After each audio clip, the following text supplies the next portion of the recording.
దేశవ్యాప్తంగా అయోధ్య వైపే చూస్తున్నారు. అయోధ్య రామాలయం ప్రాణప్రతిష్ఠకు జాతీయ, అంతర్జాతీయ ప్రముఖులు హాజరు కానున్నారు.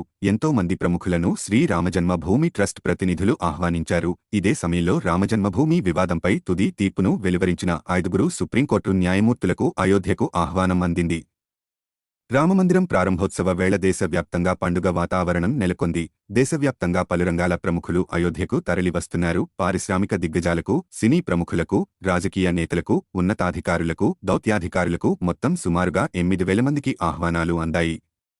వారిలో అత్యంత ప్రముఖులు సుమారు 100 మంది దాకా ఉన్నారు. రామజన్మభూమి వివాదంపై తుది తీర్పును వెలువరించిన 5గురు సుప్రీంకోర్టు న్యాయమూర్తులకు అయోధ్యకు ఆహ్వానం అందింది.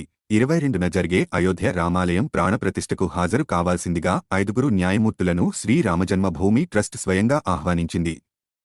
2019 నవంబర్ 9న అప్పటి సీజేఐ రంజన్ గొగోయ్ నేతృత్వంలోని ధర్మాసనం రామజన్మభూమి వివాదంపై చరిత్రాత్మక తీర్పును వెలువరించింది.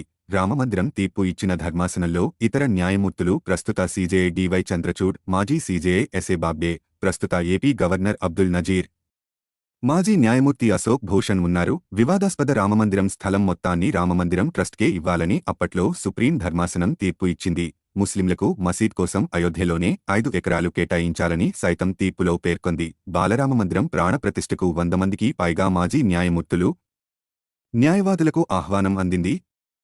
అయోధ్య ఆలయ ప్రతిష్ఠకు ప్రముఖ నటుడు అమితాబ్ బచ్చన్ ప్రత్యేక విమానంలో తరలిరానున్నారు. ఆహ్వానం అందుకున్న సినీ ప్రముఖుల్లో అజయ్ దేవగన్, అక్షయ్ కుమార్, చిరంజీవి, అల్లు అర్జున్, మోహన్ లాల్, అనుపమ్ ఖేర్ తదితరులు ఉన్నారు. రిలయన్స్ అధినేత Mukesh Ambani, Aditya Birla group chairperson Kumar Mangalam Birla, Piramal group chairperson Ajay Piramal, Anand Mahindra, doctor Reddy's pharma K Satish Reddy, L and T CEO S N Subramanian, ఆయన భార్య, దివీస్ లేబొరేటరీస్ మురళి దివి, ఇన్ఫోసిస్ స్థాపకులు ఎన్ఆర్ నారాయణ మూర్తి తదితరులు ఉన్నారు. పలు రాష్ట్రాల గవర్నర్లు, ముఖ్యమంత్రులు, పలు పార్టీల నేతలు హాజరు కానున్నారు.